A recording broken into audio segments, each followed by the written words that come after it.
Ibadah itu bukan cuma sholat. Mencari nafkah juga ibadah. Maka menjadi nakhoda, kapten kapal juga ibadah. Jadi waktu dia diajak sholat, kamu nggak sholat. Ini juga ibadah. Oh, nggak bisa begitu. Ini memang ibadah. Ketika kita langkahkan kaki dari rumah, Bismillahirrahmanirrahim, la haula wa la quwata illa billah. Ini memang ibadah. Tapi ada ibadah yang mahdhah. Ada rukunnya, ada syaratnya, ada wajibnya, ada sunatnya, ada makruhnya, ada mubahnya. Inilah dia sholat. Sebesar apa ombak, Allah lebih besar. Angkat tanganmu. Allahu Akbar. Kalau kau kapten yang sukses, kau kapten yang hebat, dipuji-puji orang, pujian milik Allah. Walhamdulillahi katsira. Kalau kau disucikan orang, bapak hebat, ibu hebat, orangnya disiplin. Yang suci bukan engkau.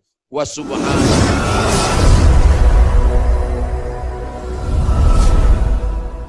Assalamualaikum warahmatullahi wabarakatuh.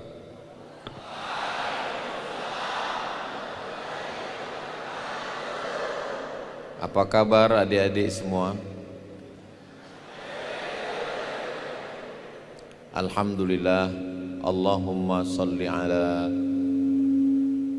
Sayyidina Muhammad ibni Abdillah wa ala alihi wa sahbihi wa man tabi'ahu wa mawalah.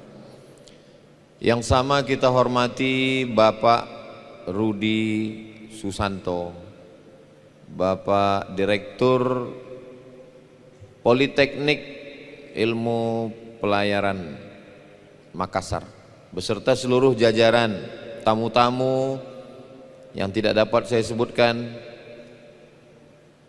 Insya Allah semua adik-adik yang hadir ini sukses-sukses di masa akan datang, insya Allah. Amin ya Rabbal Alamin. Saya bersama dengan sahabat saya, Ustadz, sampai lupa namanya, Ustadz Hasbi. Itu kami dulu kalau pergi haji dari Kairo ke Jeddah melalui terusan Suez, naik kapal laut 2 hari 2 malam. Ombaknya kami di atas, sampai ke atas itu air ombak laut merah itu.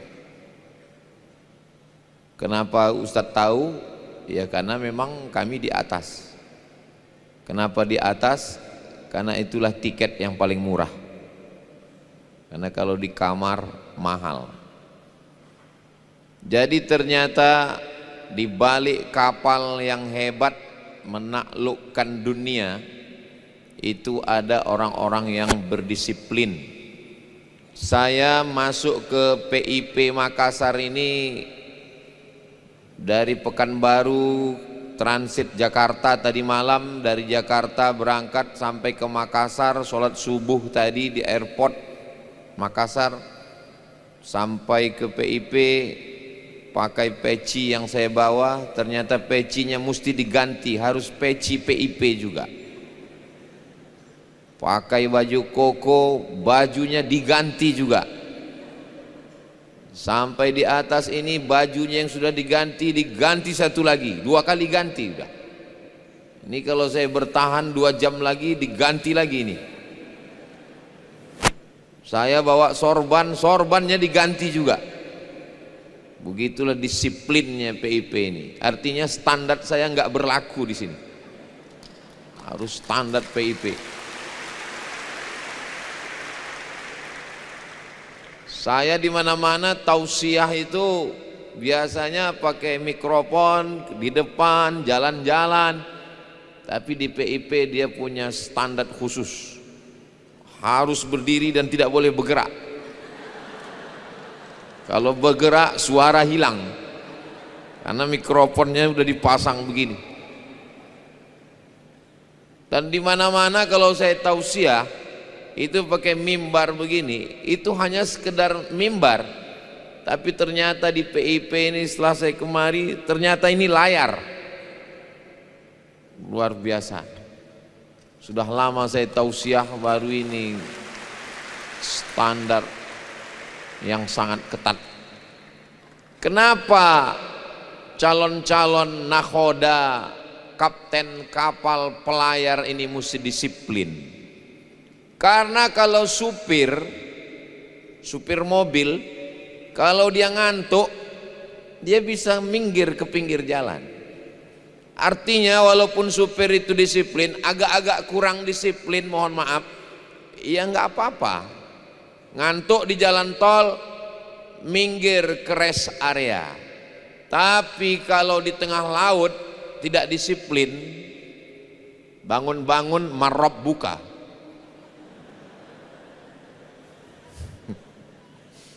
Makanya tadi dikatakan oleh Bapak Direktur PIP Makassar, ini tidak hanya sekedar kemauan dan semangat, tapi mesti ada disiplin. Dan Islam sudah mengajarkan disiplin itu. Walaupun ilmunya banyak, alumni Al-Azhar Mesir, tapi kalau sholat subuhnya terlambat, maka dia tidak disiplin. Dan alhamdulillah orang Islam adalah orang yang sangat disiplin. Kapan mau ngelihat orang Islam disiplin? Buka puasa. Kapan mau ngelihat orang Islam disiplin? Idul Adha. Semuanya ramai datang untuk ngambil kupon hewan kurban.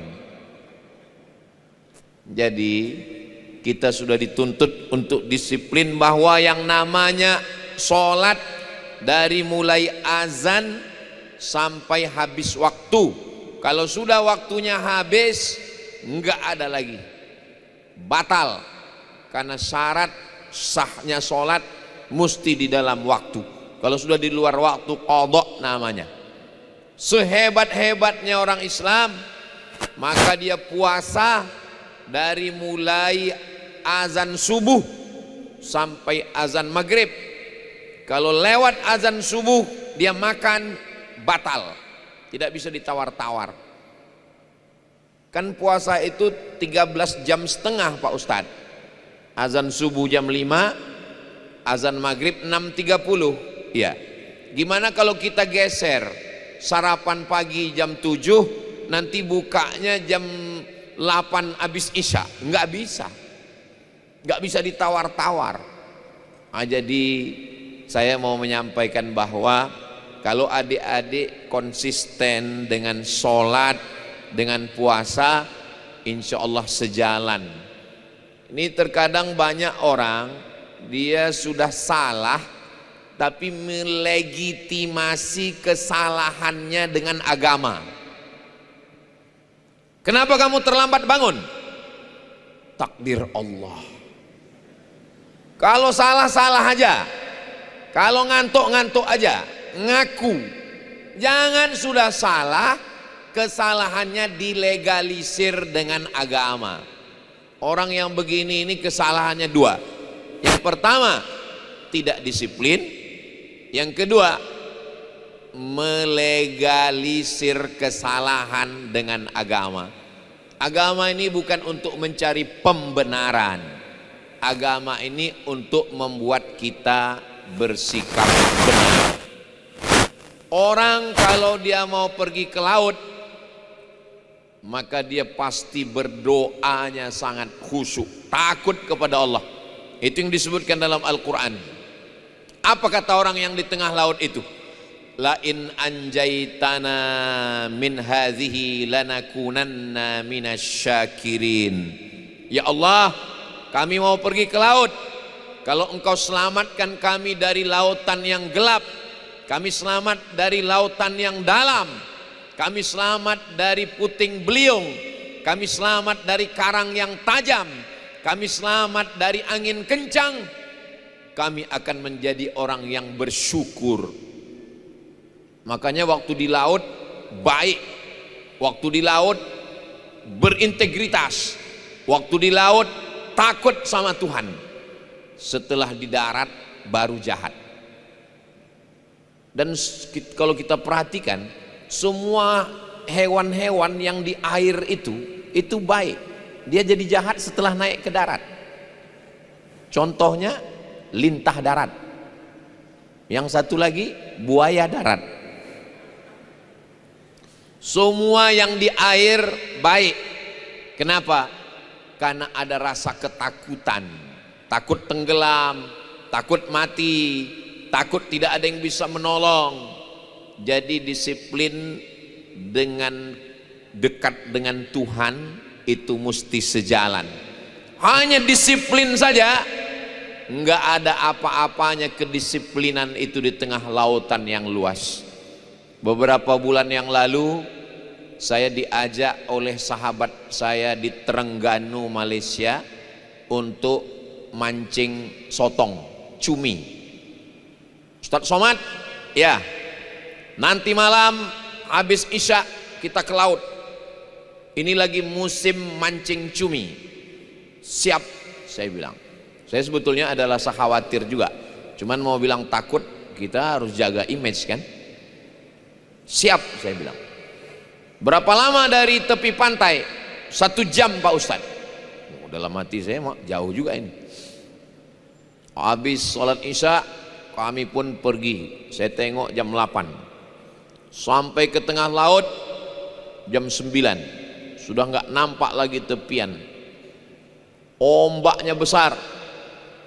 Kapal itu sampai melompat ke atas. Itu yang ada di kapal itu muntah semua.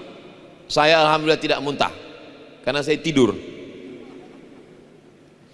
Saya sudah terasa ini air liur sudah mulai agak asin, tanda-tandanya sudah datang. Ini kalau saya muntah sakitnya nggak seberapa, malunya ini. Seumur hidup kita akan dibully. Nah, maka sebelum muntah saya cari tempat tidur saya duluan. Pas ditanya, Ustadz kenapa? Ngantuk, saya bilang. Padahal mau muntah. Jadi orang yang belum pernah ke laut, bagi dia adik-adik kapten-kapten nakhoda ini adalah orang yang biasa. Tapi bagi orang yang pernah bertarung di tengah laut, maka dia akan bisa menilai adik-adik sekalian. Lautan ditaklukkan. Itu gambar kapal pembawa kontainer di tengah laut dengan ombak yang luar biasa itu. Bagi orang yang pernah di tengah laut, dia akan merasakan. Tadi waktu saya duduk di samping kiri saya Bapak Direktur, di sebelah kanan saya Ustadz Hasbi. Saya lihat Ustadz Hasbi badannya agak bergoyang.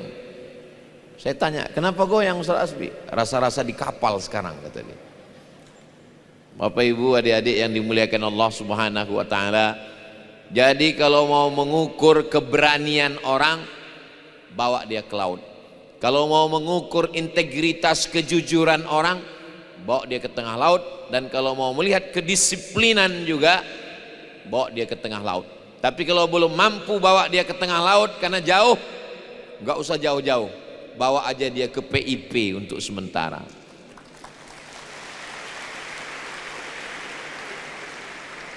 Saya lihat ada kelompok sebelah kanan, ada yang tengah, ada yang kiri. Saya tadi tidak diberi penjelasan. Ini pembagian 3 ini apakah ini untuk laut dalam, laut pertengahan atau laut pantai. Tapi saya lihat yang di sebelah kiri ada adik-adik mahasiswi perempuan. Perempuan pergi ke tengah laut itu luar biasa. Tapi yang lebih luar biasa lagi adalah kira-kira laki-laki yang mana yang berani meminang kalian nanti. Karena kalau macam-macam dia akan bilang ke suaminya, kau jangan macam-macam, ku buat kau ke tengah laut nanti. Bagaimanapun juga adik-adik adalah perempuan. Kodrat perempuan adalah mengandung, melahirkan, mendidik anak-anak. Walaupun adik-adik adalah nakhoda, kapten kapal, tapi tolong jangan nanti waktu masa menghamilkan diserahkan ke suami. Tetap dengan kodrat seorang perempuan. Perempuan dengan kelembutannya, dengan sifat mengayominya, dengan sifat menjaga dan memelihara. karena Allah menciptakan laki-laki dan perempuan. Adapun adik-adik yang gagah, yang perkasa, yang laki-laki, yang suaranya menggelegar, ini Masya Allah, sedangkan lautan aja bisa dia taklukkan, apalagi hati kamu. So sweet. Rata-rata penakluk dunia itu pelaut. Siapa yang pertama kali berkeliling dunia?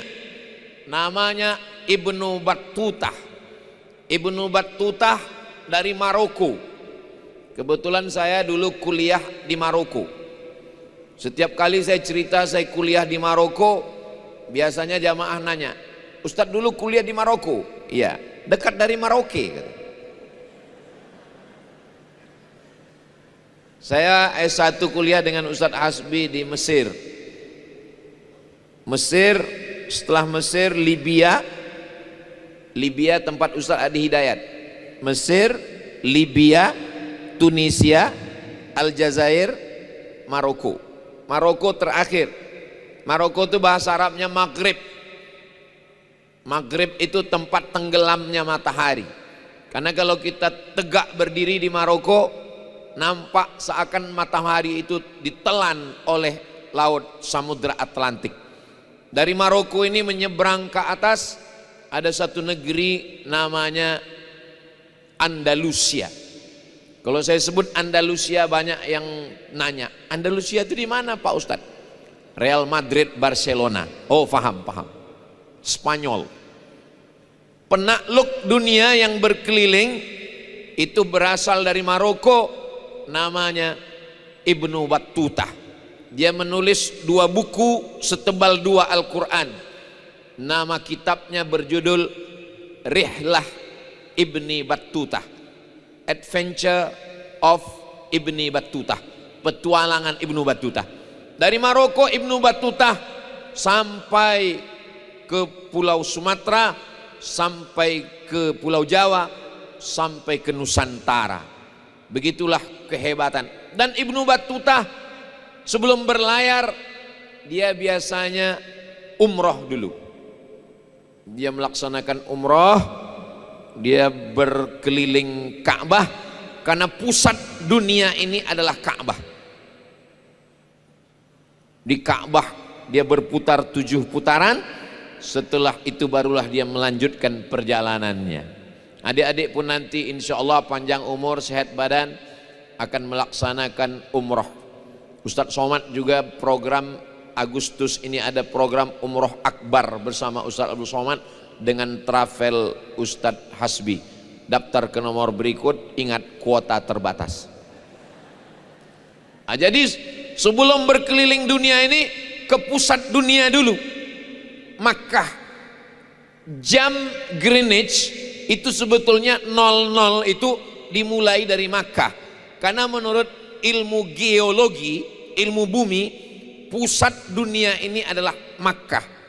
Tapi kenapa sekarang 00 itu dihitung dari London, dari Inggris? Itu bukan karena ilmu geologi, tapi karena politik. Karena Inggrislah negara yang paling banyak menjajah dunia. Maka bahasa yang dipakai bahasa internasional bukan bahasa Prancis, bukan bahasa Jerman, bukan bahasa Portugis, tapi yang dipakai adalah bahasa Inggris. Kenapa Inggris? Karena Inggris yang paling banyak menjajah dunia. Kenapa penetapan jam 00 London? Inggris. Karena Inggris menjajah dunia. Pertanyaannya, kenapa Inggris yang paling banyak menjajah dunia? Karena Inggrislah yang armada lautnya amat sangat kuat, sehingga bisa mereka menyeberang dari Inggris sampai menjajah. Yang dijajah Inggris menjadi Singapura, Malaysia, Brunei Darussalam. Yang dijajah Belanda menjadi Indonesia. Belanda juga hebat. Tapi kenapa Inggris? Karena Inggris jajahannya lebih luas dan armada lautnya lebih hebat. Jadi kalau begitu, seandainya dulu armada laut yang paling hebat itu adalah Indonesia, maka Indonesia lah yang menguasai dunia. Sayangnya PIP berdiri belakangan. Saya berpikir begitu, karena bahasa bangsa bisa menguasai kalau menguasai laut. Siapa yang bisa menguasai laut, maka dia menguasai dunia. Christopher Columbus yang dikatakan penemu benua Amerika, yang sebetulnya dia nggak sengaja, dia sebetulnya mau ke India, tapi salah kompas dan anginnya salah, akhirnya nyasar ke Amerika, dikatakan sebagai penemu Amerika, padahal sebetulnya yang betul itu nyasar ke Amerika. Kenapa? Ya karena dia menguasai laut, karena dia punya bahtera, karena dia punya kapal, maka dia sampai ke sana. Yang sebetulnya sebelum Columbus sudah ada orang sampai ke sana. Dilihat dari prasasti, batu nisan, dan tulisan-tulisan. Dan ternyata orang Indian juga sudah punya peradaban sebelum Christopher Columbus sampai ke sana. Tapi yang ingin saya garis bawahi adalah orang yang menguasai laut. Sebetulnya kita ini negeri maritim. Kita bukan seperti Afrika. Afrika itu 50 negara daratan semua. Yang di atas itu Mesir, Libya, Tunisia, Aljazair, Maroko, sampai yang di tengah itu Kongo, sampai yang paling bawah itu Afrika Selatan, Nelson Mandela. Daratan semua.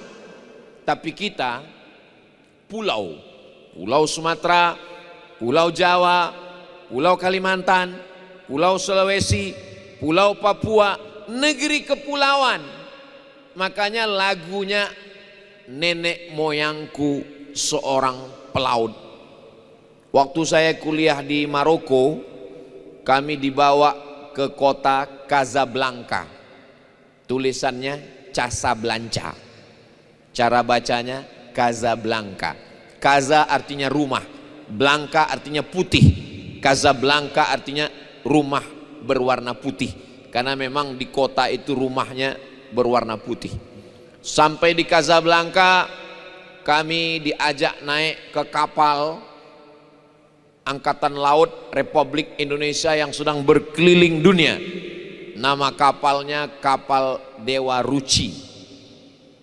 Bertemu dengan Angkatan Laut yang menaklukkan Afrika, Eropa, dan mereka akan kembali ke Asia melalui jalan laut. Kami pun mahasiswa waktu itu naik, dibawa jalan-jalan, melihat bagaimana dalamnya, bagaimana mereka di tengah laut, gambar-gambar, video-video. Diperlukan kedisiplinan. Makanya jangan heran kalau adik-adik yang ada di Politeknik Ilmu Pelayaran Makassar ini, saya tanya tadi ke Bapak Direktur, berapa orang semuanya Pak Direktur? 2.500-an. Ini tinggalnya di mana? Tinggalnya berasrama. Kenapa mahasiswa-mahasiswi PIP mesti berasrama?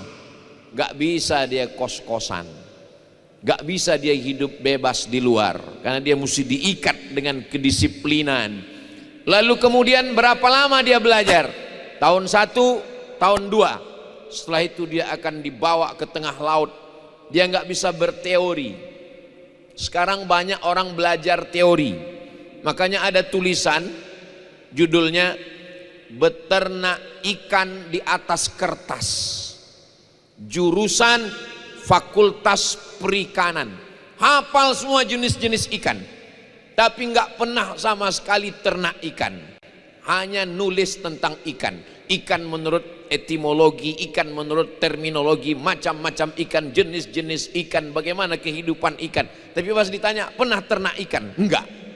Pernah makan ikan? Ikan teri? Enggak bisa begitu. Dia tidak terbatas pada teori saja. Dia mesti praktek.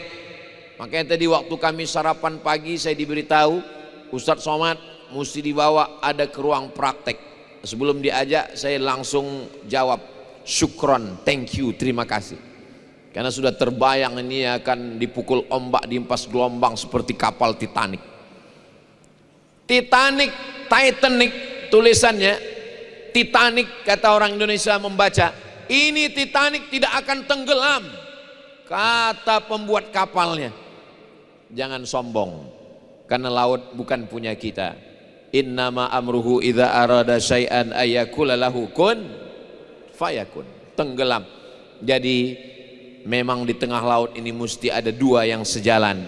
Yang pertama adalah kedisiplinan, yang kedua adalah ketakwaan, kedekatan diri kepada Allah Subhanahu wa taala. Dan alhamdulillah Islam tidak bertentangan ajarannya dengan kedisiplinan, memang sejalan.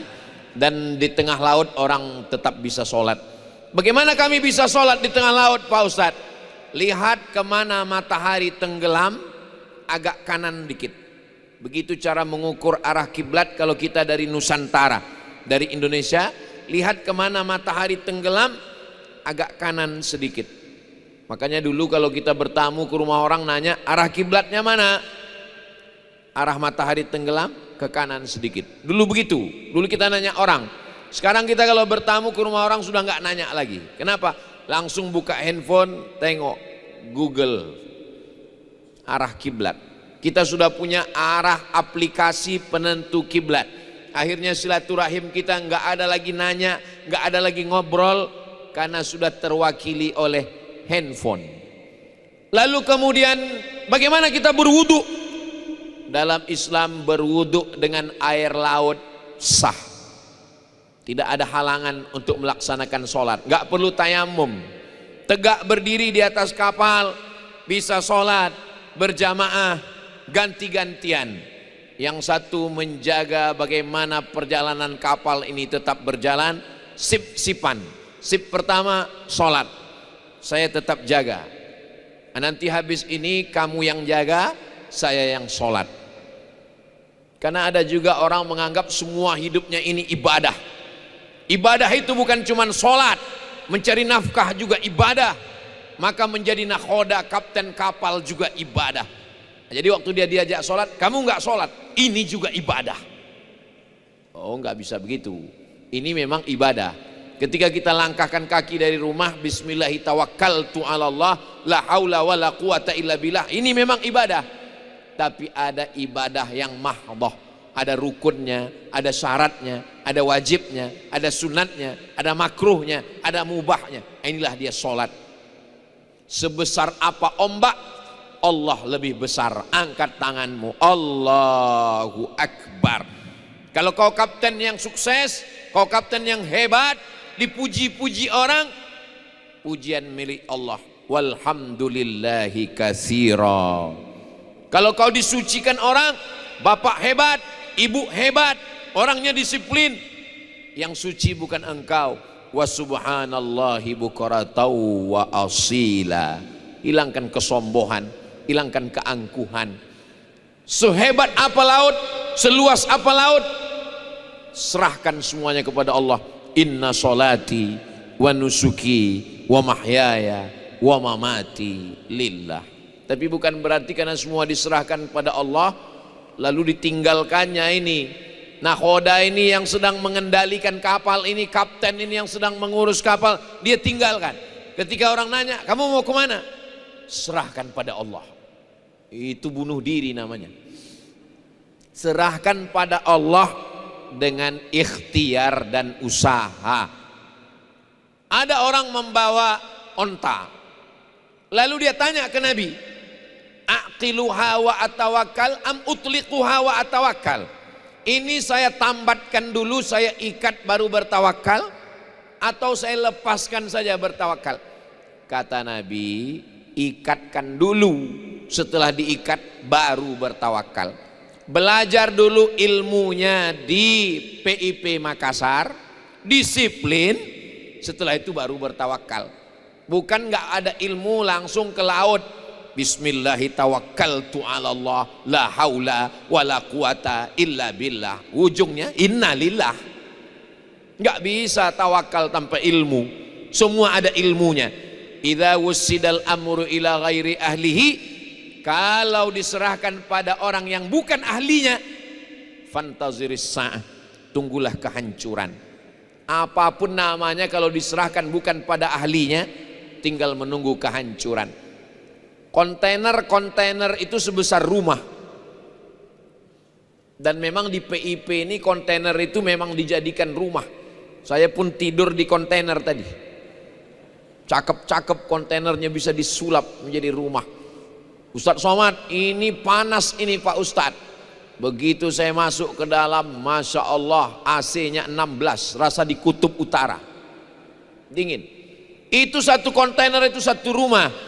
Bayangkan puluhan ratusan kontainer dalam satu kapal. Hanya dikendalikan oleh satu manusia. Satu manusia yang memegang kemudi kapal. Kepalanya sama. Kepala saya dengan kepala adik-adik sama. Mungkin lebih besar kepala saya. Karena ukuran peci saya 9. Saya pun heran, kok bisa peci ini pas? Ternyata sudah dapat bocoran ini PIP. Nomornya 9. Kepala saya mungkin lebih besar. Otak mungkin bisa saja kalau diukur lebih besar, tapi saya tidak punya keilmuan. Kalau saya diserahkan kapal itu sama dengan menyerahkan kapal kepada orang yang bukan ahlinya, akan tenggelam.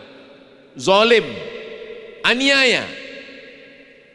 Ketika keahlian tidak seimbang dengan keimanan, tidak ada integritas, kejujuran. Itu yang disampaikan dalam sambutan Bapak Direktur PIP Makassar tadi. Kalau saya dengar baik-baik, kedisiplinan mesti sejalan dengan integritas. Sedisiplin apapun adik-adik, kalau tidak berintegritas, minyaknya dicampur. Minyak mobil kalau dicampur mogok, berhenti di pinggir jalan, berhenti di tengah jalan, diderek, bawa towing, bisa ke pinggir jalan. Tapi kalau kapal sebesar itu minyaknya dicampur, apa yang akan terjadi di tengah laut? Orang bisa mati dipukul ombak, dihempas gelombang. On time, tepat waktu, berilmu, berintegritas. Kalau manusia-manusia yang terdiri dari otak, mata, telinga, tangan, kaki, jantung, tidak punya pengendalian diri, dia ingin mengendalikan kapal sebesar itu, oleng, tumbang, habis, hancur dunia ini. Kalau satu orang rusak, hanya diri dia saja. Tapi kalau kapten nakoda kapal rusak, dia tidak menghancurkan dirinya. Mabuk, sakau, narkoba, sabu-sabu, pil anjing gila, dia sedang tidak merusak dirinya saja, tapi dia merusak ekspor impor, merusak income pendapatan negara, merusak perusahaan, merusak nama baik. Maka saya yakin dan percaya, adik-adik selama di asrama 4 tahun ini, dijaga sholatnya, dijaga keyakinannya sesuai dengan agama masing-masing.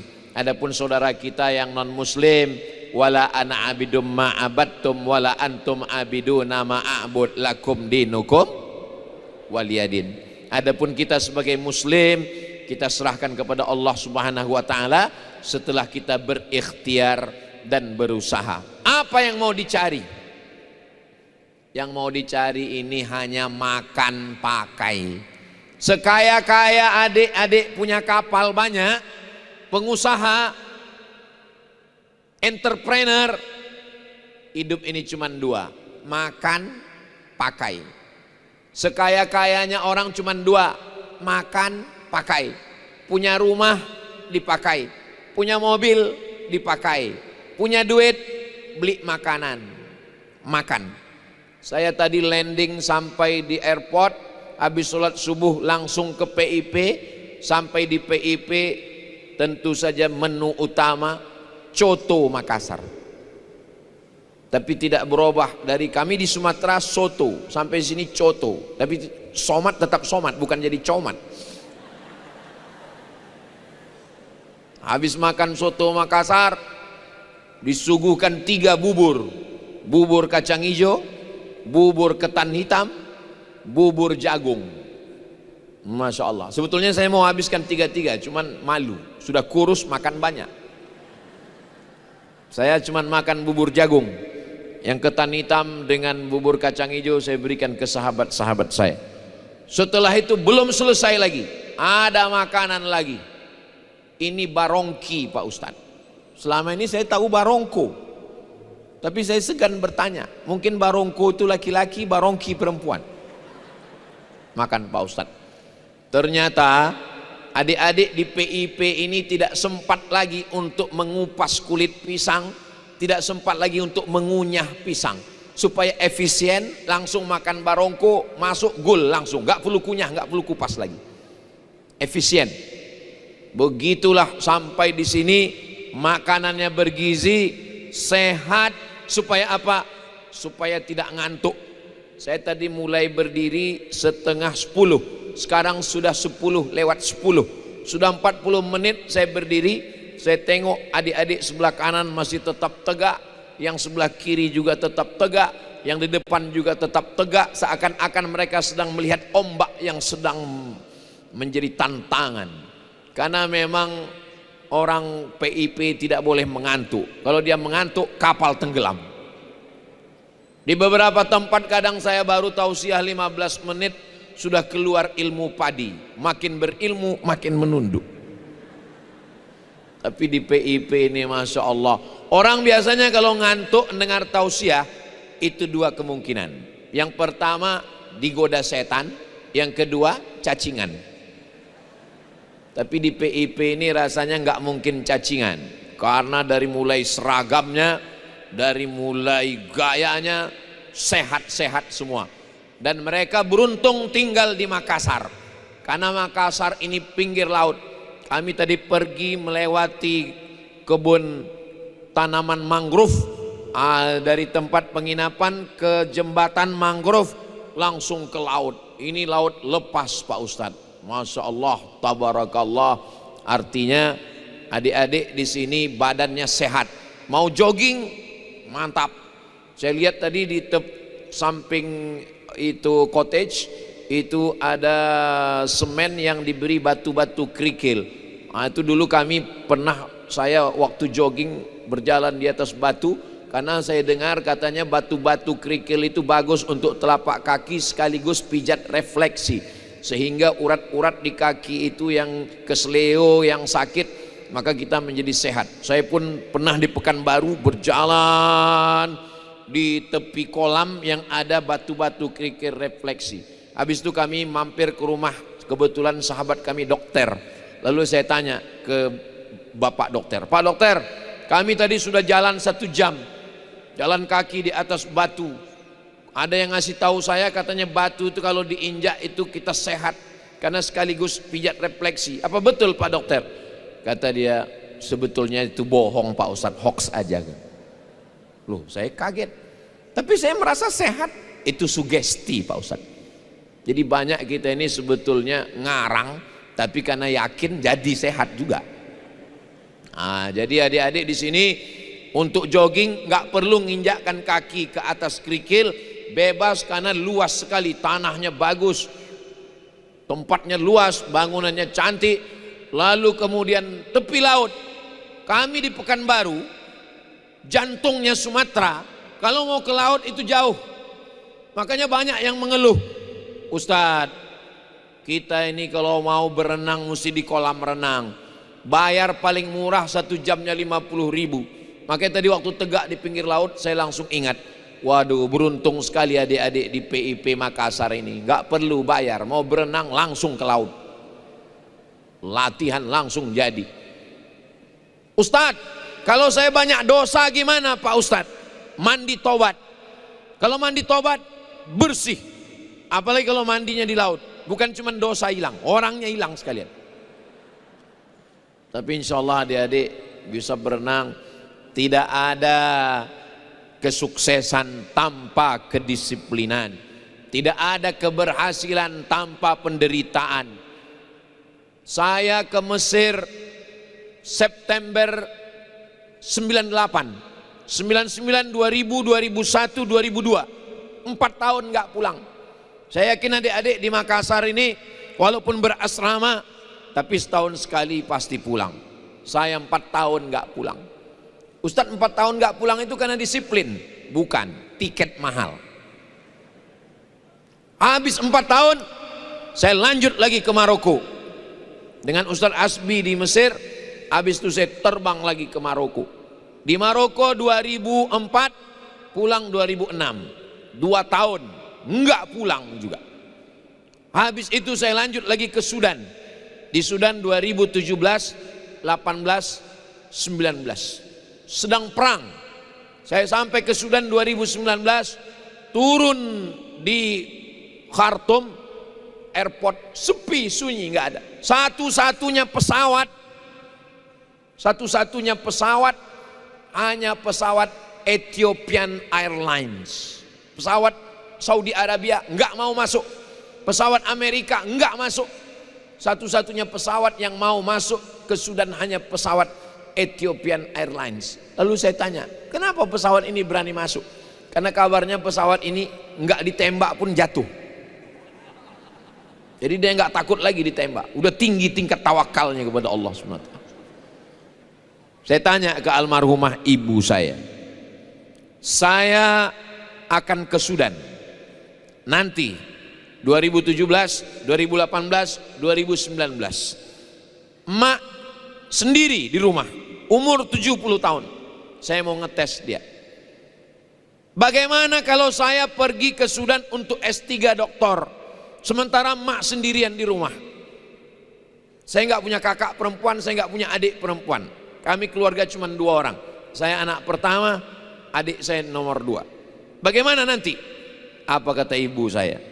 Silakan kau pergi selesaikan doktormu, aku tetap di sini. Beruntunglah adik-adik yang punya orang tua yang melepas mau belajar berasrama tinggal di PIP Makassar.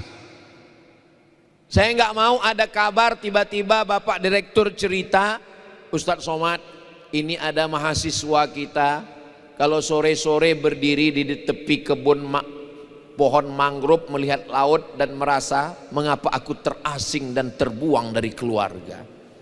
Terus akhirnya gimana sekarang? Kesambet. Tolong diruqyah Pak Ustadz. Justru adik-adik adalah orang yang paling selamat dari fitnah akhir zaman. Di asrama tidak akan mungkin jadi korban pelecehan seksual. Di asrama tidak bisa keluyuran.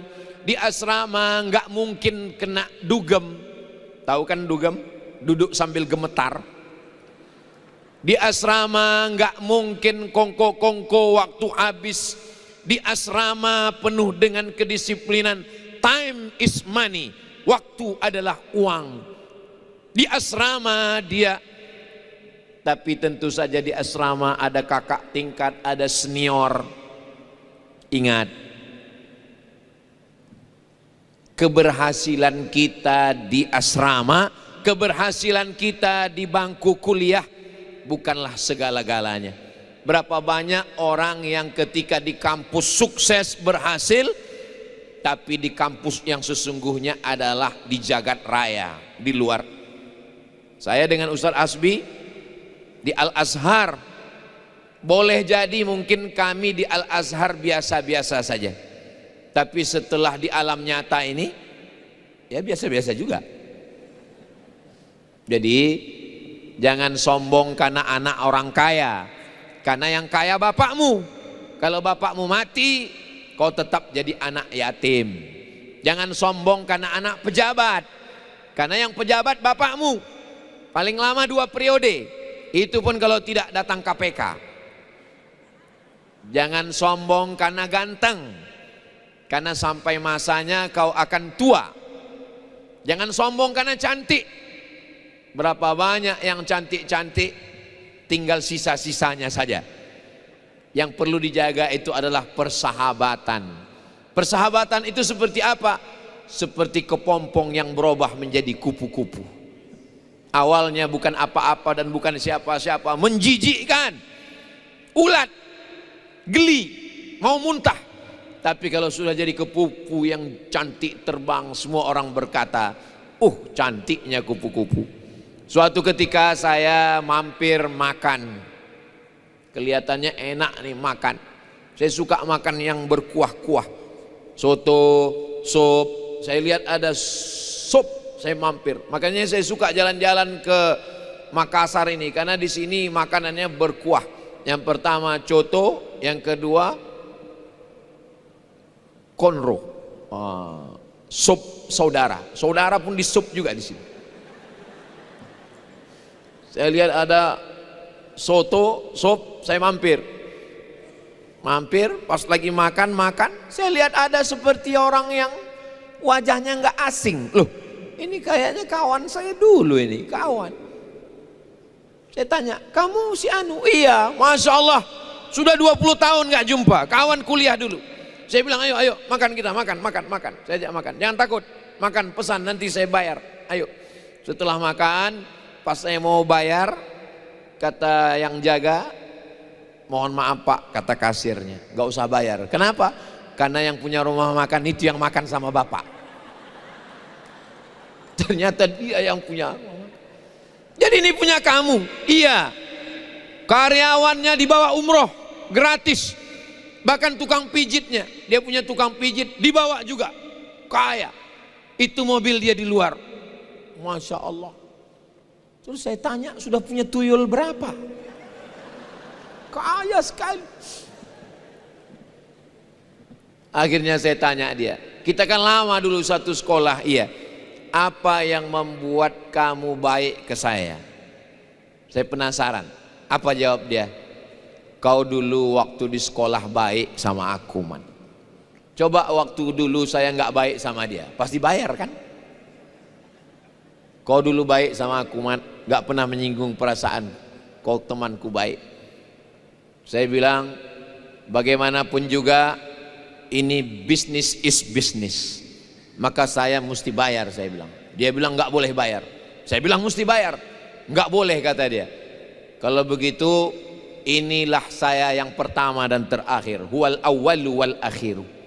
Habis ini saya nggak akan mampir lagi ke sini. Oh jangan gitu, kata dia. Terus gimana?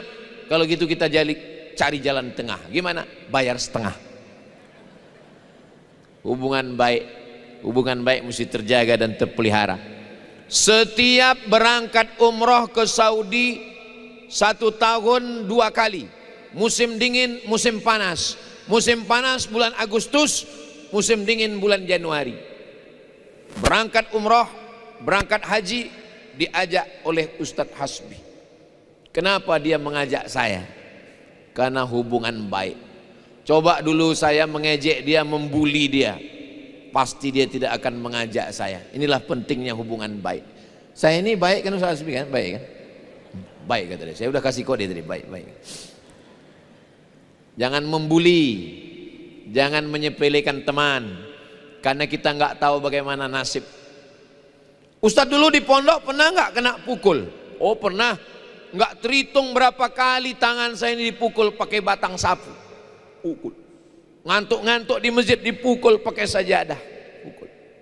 Suatu hari saya ditelepon. Assalamualaikum. Waalaikumsalam. Ustadz bisa nggak ceramah ke tempat saya? Di mana? Di sini. Saya bilang. Nama kamu siapa?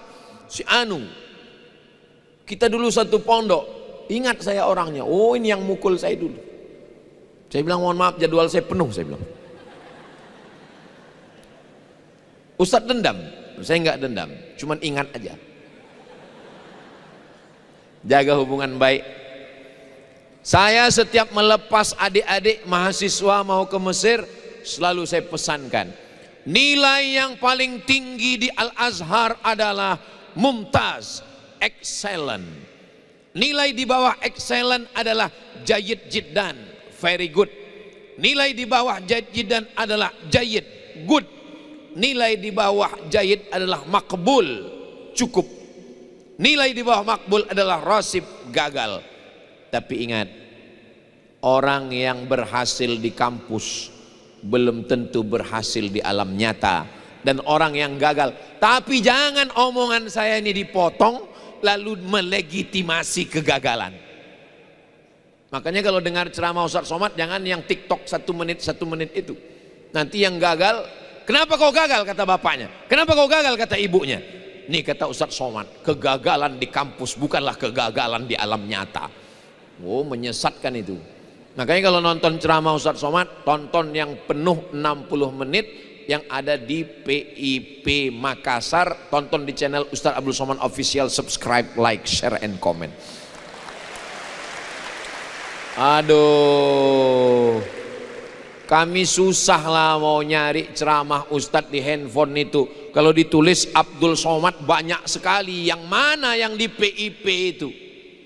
Mudah mau nyari yang di PIP. Mana yang tampilannya paling perfect, itulah yang di PIP. Kalau di tempat lain pakai baju putih, kusut, pecinya pun ya standar biasalah. Tapi di PIP pecinya emas. Inilah yang paling khawatir saya bawanya pulang gimana nanti. Apalagi sedang krisis ekonomi, orang melihat emas ini, harga emas lagi naik. Bajunya sekaya-kayanya orang, bajunya paling 3 lapis. 3 lapis. Inilah sekarang saya.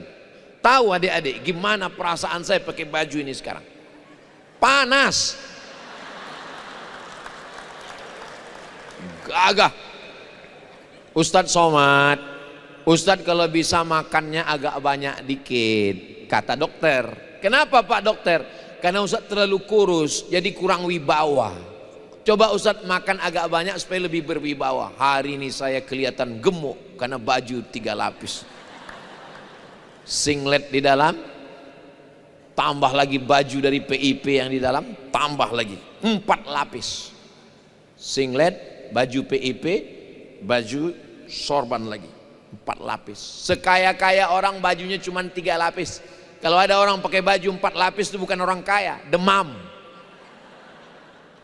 Hidup ini cuma makan dan pakai. Makanan busuk, yang dipakai lapuk. Peci sayang, penuh dengan kenangan, tinggal. Baju dari PIP tinggal, sorban dari PIP tinggal. Lalu yang tinggal, yang kita bawa kekal, yang abadi itu apa? Kenangan. Kenangan satu kampus, kenangan baik. Sampai masanya nanti adik-adik buat reuni. Reuni alumni PIP. Kalau reuni anak pondok biasanya di pondok. Reuni anak Mesir biasanya pergi ke Kairo. Reuni PIP ini kelihatannya di tengah laut. Ketika nanti kalian reuni, yang laki-laki bawa istri, yang perempuan bawa suami, anak-anaknya nanya, "Mama, mama, mama." Ya, itu teman mama. Enggak, itu penjahat. Kenangan tetap ada. Tapi ketika dia ditanya, "Papa, papa, papa." Ya, itu teman papa. Iya, dia baik. Dia paling baik. Kesalahan dia cuma satu. Apa? Menolak papa.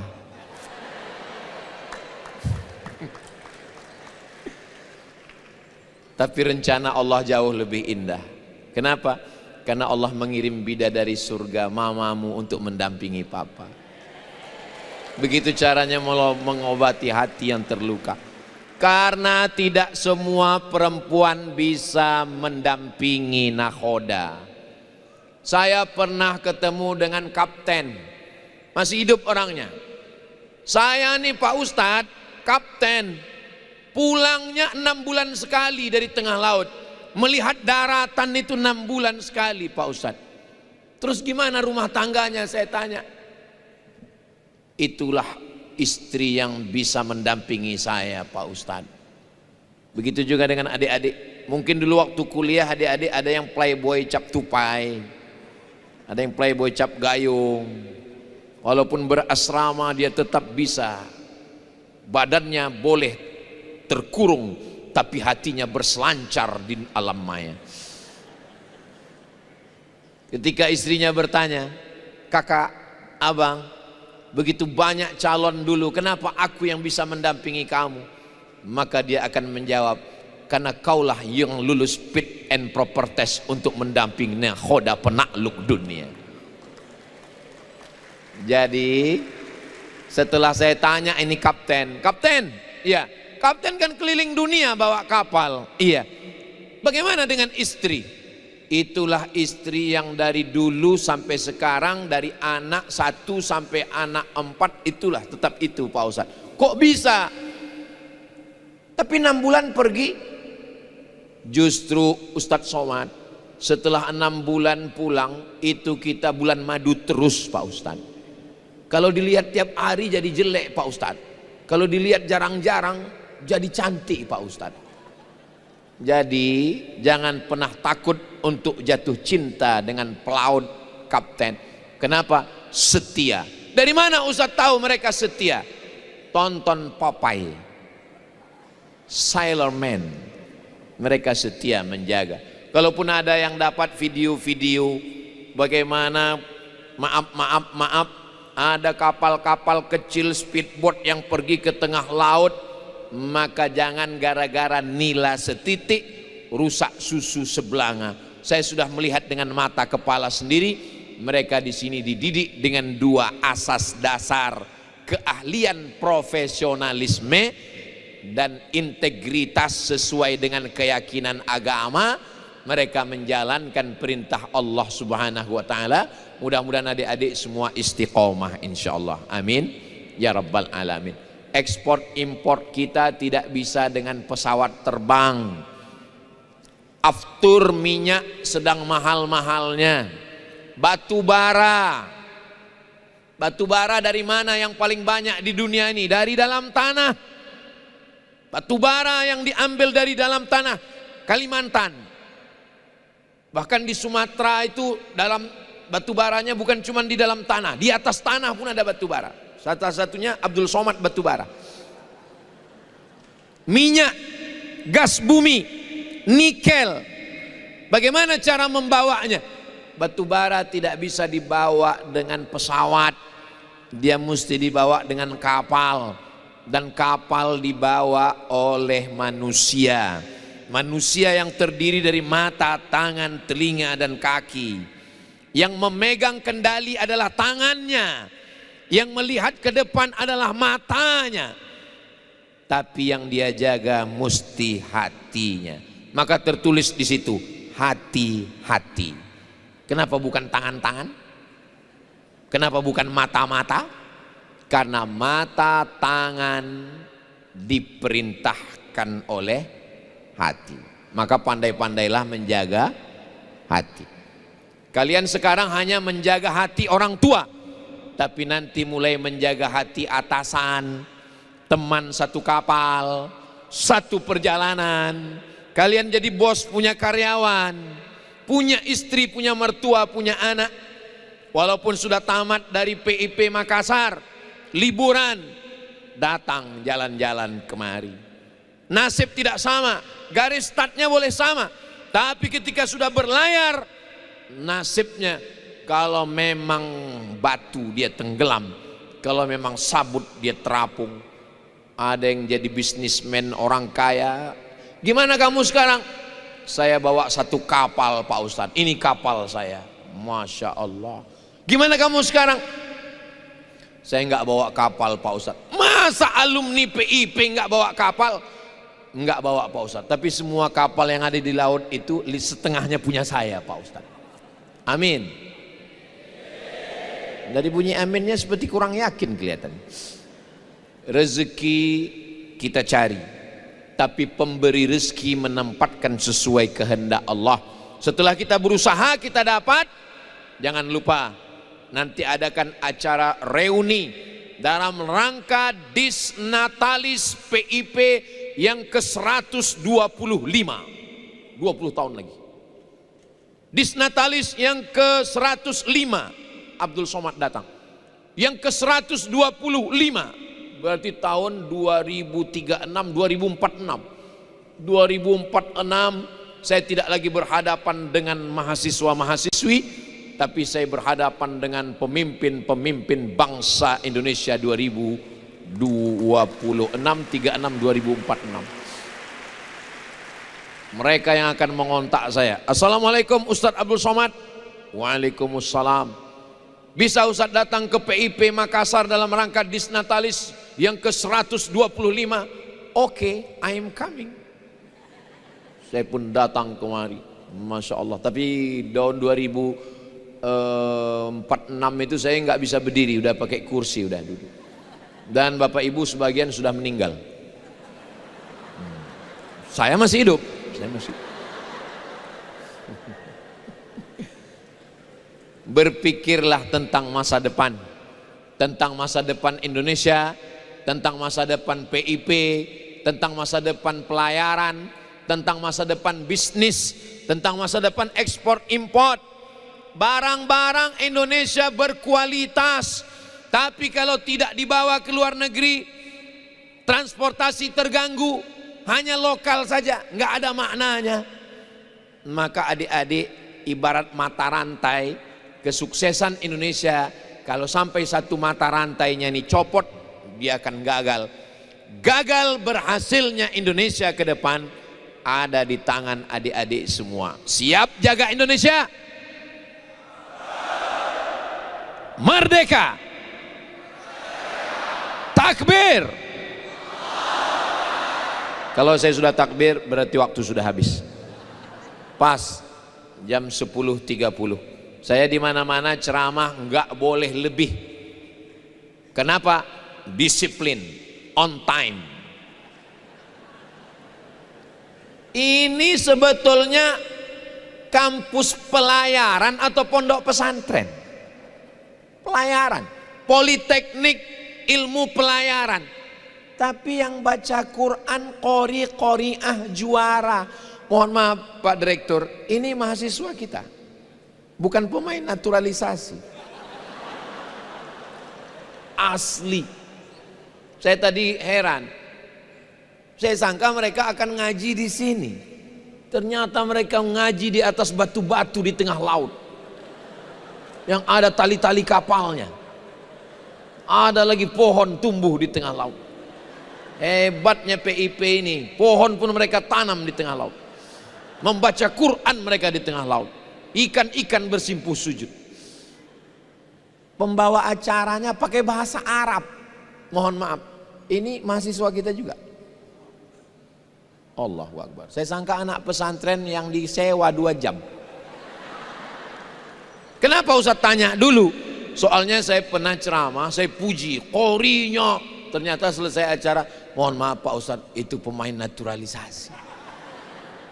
Di PIP tidak ada yang naturalisasi, semuanya asli original.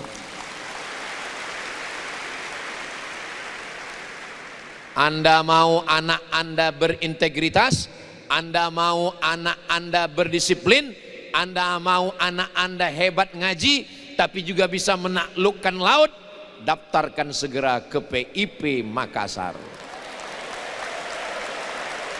Hubungi nomor kontak berikut. Ingat, kuota terbatas.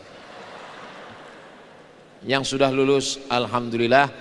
Yang belum lulus, berusaha insya Allah. Yang sudah lulus, main-main, innalillah.